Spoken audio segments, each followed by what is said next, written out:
welcome back. I just came from the library and I picked up a few new graphic novels that I have, well, at least I've heard of one of them, but I haven't heard of the others that I picked. I'm going to be honest, I completely judge a book by its cover, and if it looks fun and exciting and has a cool font or colors, I'm going to pick it up.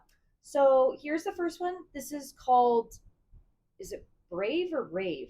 No, this is called Rave. I thought it was Brave. It is not.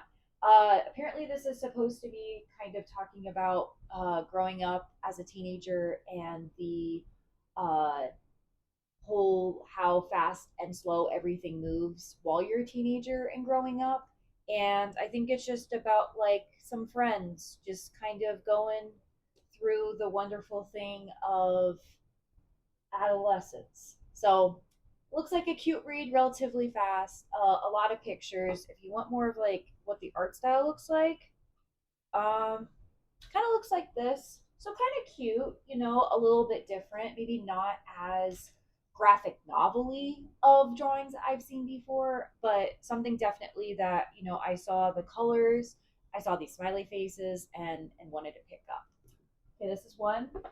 The other book I have is called Flocks, and I think that the illustrations of these like ragdoll like people is absolutely adorable. And apparently, this book kind of follows. Um, I don't know if this is more like an autobiography. Hold on, I'm kind of reading the back of this. Okay, yes, it is.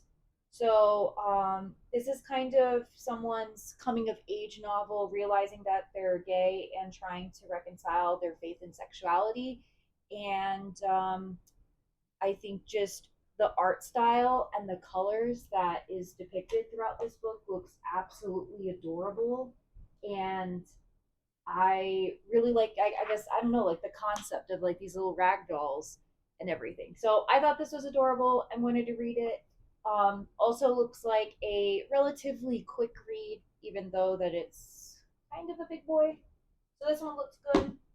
I did find two that are like psychological thrillers, and that's more or less my favorite kind of movie genre. So I thought, why not get this in book form? So I have something called Tumult, and this is a book about a guy who enters a relationship with someone named Morgan, and that he slowly realizes people are being killed around him and thinks that he needs to protect his new girlfriend, but it turns out maybe she's a little creepy.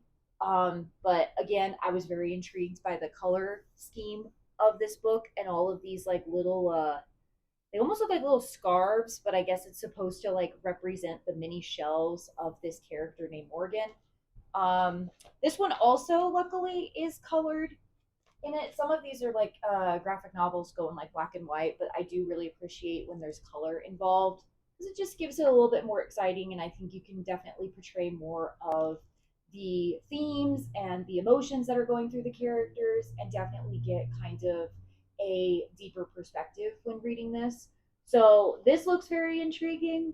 I like a good mystery and something that's a little creepy. So glad I picked this one up. And then the final, oh wait, actually that's not the final one. And then the other one that I found is actually based off of a true detective story from the Green River Killer. Gonna be honest, I have never heard of this killer before, but it's so the it looks like the actual detective's son was the author of this book, and kind of depicts his father going through everything with this killer back in 2003.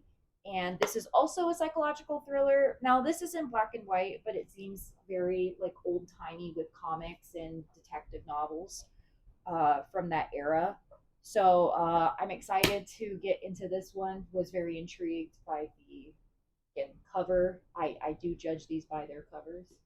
And then finally, this is a book that I found on a list when looking up like top 30 graphic novels when you're getting into them.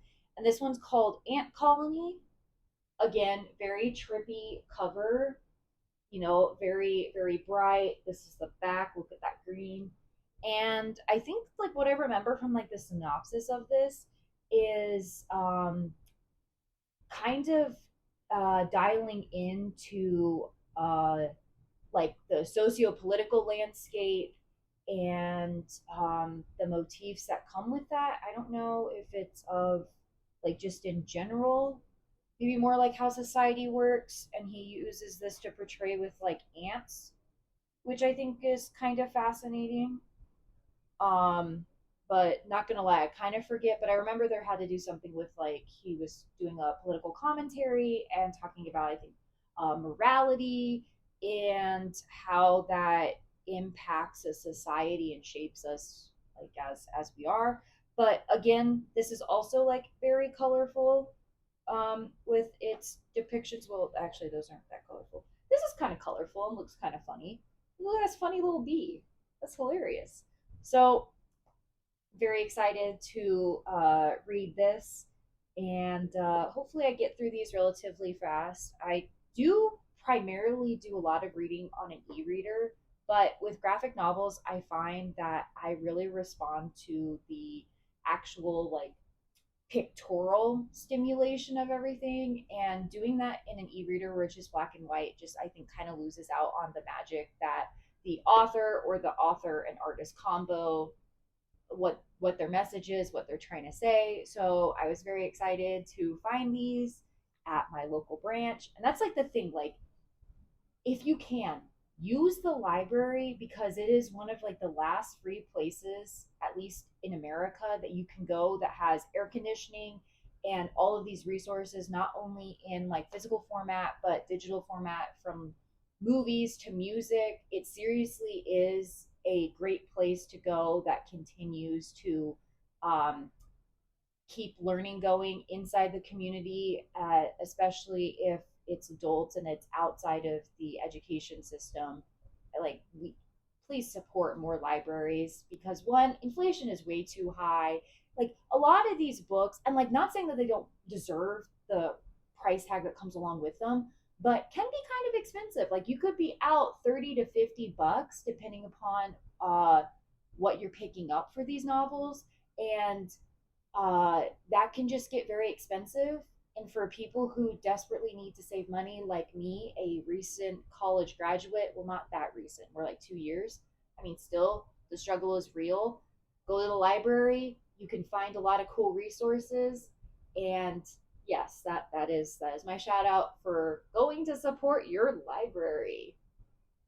Okay, moving on from that. So I went there, was spent like 3 hours at the library. It was amazing. Finished up Mouse, the other graphic novel that uses animal caricature to tell a father's story about his time in, uh, well, more so like I think he like travels around, but like Poland, Germany, that era during the Nazi reign, and his um, fight to survive, not only before getting put into the camps, but then also through the camps, and his whole experience. Which, if you have not read that, that is a great story to read. I do believe it's actually still on a banned book list, but please read it. That novel has uh, just a lot of raw emotions attached to it that I think, in the way that it was portrayed or like depicted, was absolutely like amazing. And then finally, this was really going to be like a no spend weekend for me, because payday is this coming Friday, and I just need to buy groceries and I don't need to do any excessive spending right now. But I was walking around this like local little area in Omaha called Benson, and they had a bunch of pop-up tents. I don't know what's going on today. I don't really pay attention to dates.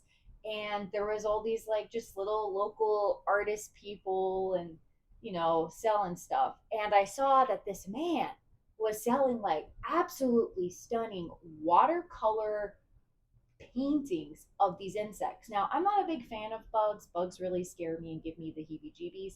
However, I saw this little tiny painting of a caterpillar that looked so derpy to me that I absolutely had to get it. And also, he kind of resembles Appa from The Last Airbender. And who doesn't want an Appa like caterpillar just in their home. Like, look at this little guy. Look at how cute he is. I don't know. Like, I mean, how can you like be scared of that? And actually, like, I need to find out what kind of caterpillar this is. I asked him, but it was like one of those animals that has like five names with it. It's like some type of Chinese caterpillar. I need to look it up because when he pulled up the image of it that he ended up like getting his inspiration to paint this from, absolutely spot on. Like this, there's a caterpillar in real life that really does look like he has like a mustache or just looks that adorable. So I guess bugs can be cute. And so here is a beautiful little caterpillar that is now very near and dear to me that will be on display in my apartment. So I was very excited to find that. And, you know, I enjoy supporting local artists when I can. And luckily, it wasn't too bad for what it is. It came in a little frame, it was $15. But, you know, support your local artists because art makes the world go round. So I absolutely love this little guy. And I'm happy to share this on this now like a low spend weekend. You know, not too bad for that. This I wonder if I want to put him like back over here where my plants are. I mean, he just looks so cute. And then when people see it, they're gonna be like, what is that creature? And I'm gonna be like, it's a caterpillar. Yay!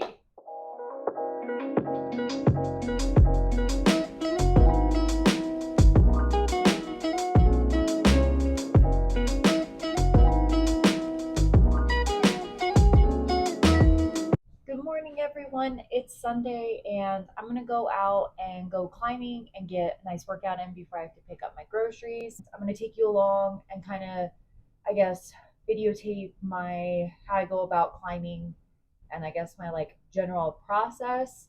That if you're definitely interested in checking out a random sport that is kind of niche but now is growing, stay tuned for all the climbing in the world. Voiceover Katie is now taking over, and I'm just gonna kind of show you what I typically do in the gym about once a week, which is get on the auto belays. I know in the climbing community, the auto belay system can be kind of controversial, but for me, I primarily boulder, so I treat my auto belaying as way to get mileage on the wall, to build up my endurance, and to just climb longer because bouldering routes typically are very short. They can be more dynamic and more pumpy, and it's always just good to keep your body in shape in many different ways, not only through power but then also through endurance and being able to think through maybe a complicated little sequence on the wall and you know have more of the mental aspect of it. But I primarily prefer to boulder. That's I think the easiest way, honestly, to get into climbing since you really just need chalk and shoes to do it. But uh, I really love the mental side of climbing that maybe is not as apparent, especially when you see everything on from like Instagram to TikTok of people climbing on these very colorful walls and looking like they know what they're doing. And that comes with time and with practice. Climbing can be intuitive, but it's also a skill set that you pick up the more that you do it, which I absolutely love that. It's a sport that I think is probably one of the most subjective sports in the world because as long as you are starting on the start hold and you're not touching any other holds in the vicinity, it really doesn't matter how you go about getting up the route as long as you top it out or finish it with two hands on for at least 3 seconds. And I think that's absolutely amazing that you could have this kind of sport and have it be competitive when there can be many interpretations to a problem. So that was my weekend.